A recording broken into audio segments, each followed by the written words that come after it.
Bonjour, bonjour à tous, bonjour, bonjour, bonjour. Alors aujourd'hui, on va revenir, ça sera la partie numéro 2 de, de l'arrivée de la famille à La Riche, dans le département 37. Donc, on vient, euh, donc c'est la partie numéro 2. Donc, on vient s'installer à La Riche. Je vous ai déjà détaillé les décors, la maison, le lieu, etc., etc. Aujourd'hui, je vais vous parler surtout du mon troisième traumatisme, puisque à peine arrivé un mois après, euh, au mois d'octobre 1972, il va encore se passer un drame dans la famille et c'est moi qui va être la cause, c'est moi qui va être la cause de ce drame et de ce traumatisme qui va encore nous tomber sur toute la famille.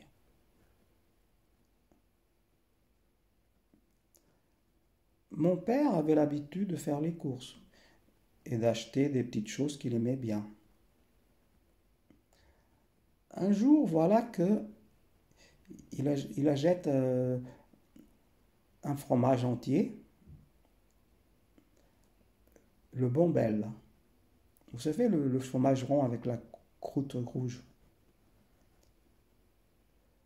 Et, euh, et donc, pour pas qu'on le voie et pour pas qu'on le mange, il le met sur une étagère très très très haut de la petite cuisine qu'on a à l'époque, puisqu'on a une maison en bois, tout en bleu, couleur bleue, et provisoire, puisqu'on va déménager dans les deux mois à venir. Je ne sais pas pourquoi, mais je savais qu'il y avait du fromage tout là-haut sur cette étagère. Et bien sûr, un jour, moi, comme je suis très gourmand, et qu'on nous prive tellement de bonnes choses tout le temps, depuis mon enfance, je ne sais pas ce qui me prend, je ne sais pas ce qui me prend et je ne sais pas ce qui m'arrive. Je vais grimper et je vais aller prendre ce fromage et je vais croquer dedans en pleine dent. Et je remets le fromage à sa place. Vous imaginez bien que ça va mal se passer. Quelles sont les forces obscures qui m'ont fait croquer ce fromage? J'en sais rien du tout. Le fait est que le mal est fait. Et le mal, on va le payer très cher. Mon père, en arrivant du boulot, parfois il va manger un petit peu avant le dîner. Ce jour-là, c'était le week-end.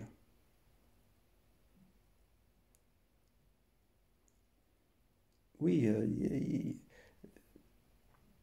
c'était le week-end parce que je m'en souviens, l'après-midi, il y avait d'autres couples qui étaient dans cette rue plus heureuse.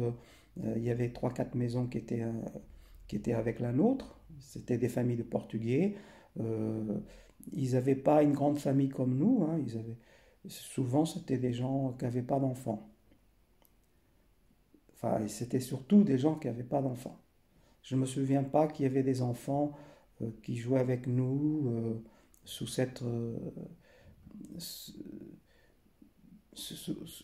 sur les extérieurs sur l'extérieur de la maison, puisque c'était une route poussiéreuse qui nous emmenait à 300 mètres un peu plus bas pour retrouver une autre route plus sinueuse pour après nous emmener dans une route goudronnée pour aller dans le centre-ville à 2-3 km puisqu'on était à l'extérieur de la ville de La Riche, puisque c'était un bidonville en quelque sorte.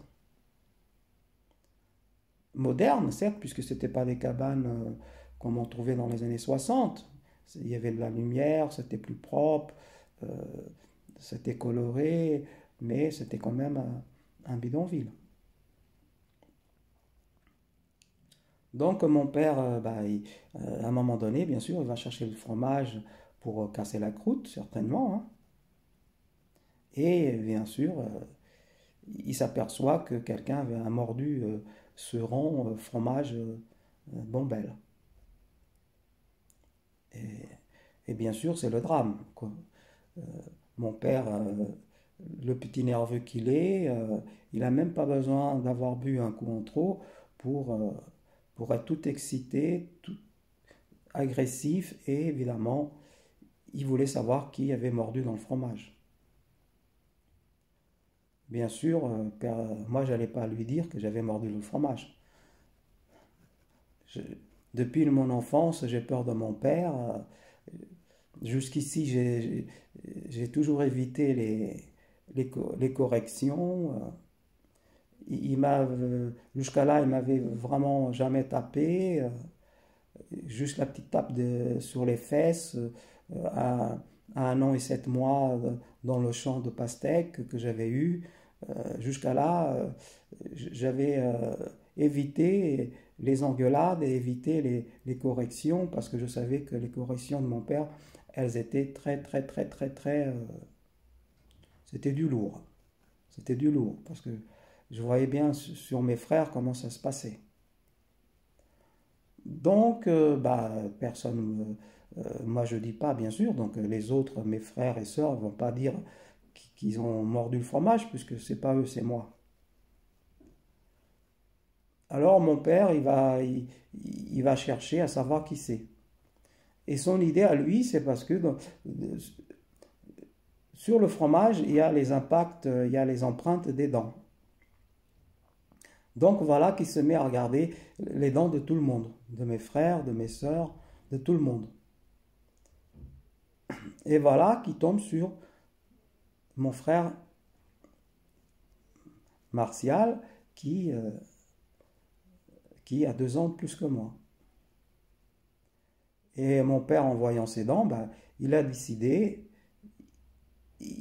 que c'était lui, que c'était lui, que c'était lui qui avait mordu le fromage. Évidemment, moi, je ne bouge pas. J'ai tellement peur, je suis très terrorisé. Il sort mon frère de la cuisine, Martial, et il va dans la cour, cette cour pulsureuse, et voilà qu'il se met à le taper, à le taper. Mon frère se roule par terre, il le tape, il donne des coups de pied. Mon frère, il est toujours par terre. À un moment, mon père, en voyant mon frère par terre sur le ventre, carrément, il lui saute sur le dos plusieurs fois. Il le saute sur le dos. Mon frère a à peine 14 ans et mon père saute sur le dos de mon frère plusieurs fois. Personne ne bouge, tout le monde a peur. Nous, on est trop petits. Ma mère, la pauvre, elle ne peut rien faire. Les voisins qui sont là, ils ne bougent pas non plus. Il y a surtout des femmes, je crois, ce jour-là. Et puis, de toute façon, dans ce temps-là, on ne s'occupait pas des problèmes des autres. C'est chacun pour soi. C'était la mentalité qui était comme ça. On ne s'occupait pas des autres. C'est comme ça. C'est comme ça. C'était déjà le cas au Portugal. Et là, les Portugais n'avaient pas changé d'un iota. Chez les Portugais, on ne bouge pas. Quand un adulte tape un enfant, c'est normal. C'est qu'il a fait une bêtise, c'est normal. Et puis parfois, ça va très loin. C'est très loin. Heureusement que ce n'est plus le cas de nos jours.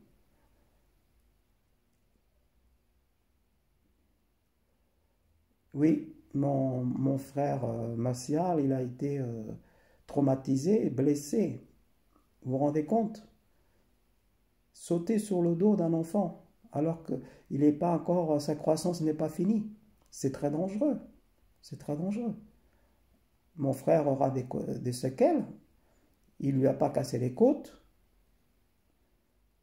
Mais le traumatisme de nous tous, de voir, de voir la scène et de pouvoir rien faire. Le grand, grand, grand traumatisme de mon frère Martial, qui était déjà tellement mince, tellement faible, car mon frère Martial, il n'a pas toujours été, euh, il est toujours pas d'ailleurs très costaud. Il a eu beaucoup de problèmes et ça, ça va affecter sa vie future. Bien sûr, vous allez me dire que je suis un salaud, mais à cet âge-là, à 12 ans, on ne peut pas juger les gens. J'étais un enfant, comme tous les autres enfants de mes frères et sœurs qui étaient avec moi. La seule personne qui était plus âgée, c'était mon frère Carlos, mais lui aussi, il n'était pas assez fort pour, euh, pour s'opposer à mon père à cet âge-là encore. Il le fera beaucoup plus tard pour défendre ma mère, ses petites sœurs, ses petits frères. Mon frère Carlos, ce sera aussi notre protecteur beaucoup plus tard, car très très vite il va devenir fort et il va s'affronter avec mon père. Mais il faudra encore attendre 4 bonnes années pour cela. C'est ce qui va nous sauver, c'est ce qui va sauver ma mère beaucoup de fois à Port-de-Pile. C'est que mon frère Carlos grandit, grandit, grandit, et un jour il s'affrontera aussi avec mon père. Et il va nous protéger aussi très souvent, très très très souvent. Moi, bien sûr, j'étais triste, peiné pour mon frère Martial. Je m'en voulais énormément de ma bêtise d'enfant.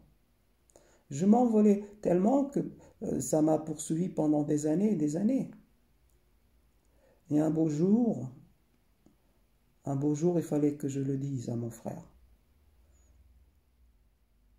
Et donc, j'ai décidé de lui dire. Et donc, je l'ai appelé. C'était à Port-de-Pile. Juste avant que je parte de, de Port-de-Pile.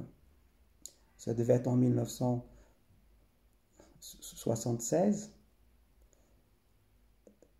Et j'appelle mon frère et je lui dis, j'ai quelque chose à te dire. Et donc, je lui ai dit. Je lui ai demandé pardon 2 fois. Je lui ai dit, voilà, Martial, c'est moi qui a, qui a croqué dans le fromage. Je te demande pardon. Il m'a pardonné. Enfin, dans sa façon dont il m'a répondu, il m'a pardonné. Voilà. C'est une histoire que je ne suis pas très fier de raconter, mais ça fait aussi partie de ma biographie, ça fait partie de moi. Et c'est des choses qui sont arrivées dans ma vie qui sont très importantes. Et il était nécessaire de faire le point sur cette histoire. Voilà. Mon frère Martial, il va très bien. Il a eu d'autres problèmes de santé, mais ça n'a rien à voir avec son dos. Il a fait ce qu'il a pu pour s'en sortir, comme nous tous. Comme nous tous. Voilà. C'est fini pour aujourd'hui. Je vous souhaite une très bonne journée. Um grande abraço para os portugueses do mundo. À très bientôt. Portez-vous bien. Soyez forts, soyez forts, soyez forts.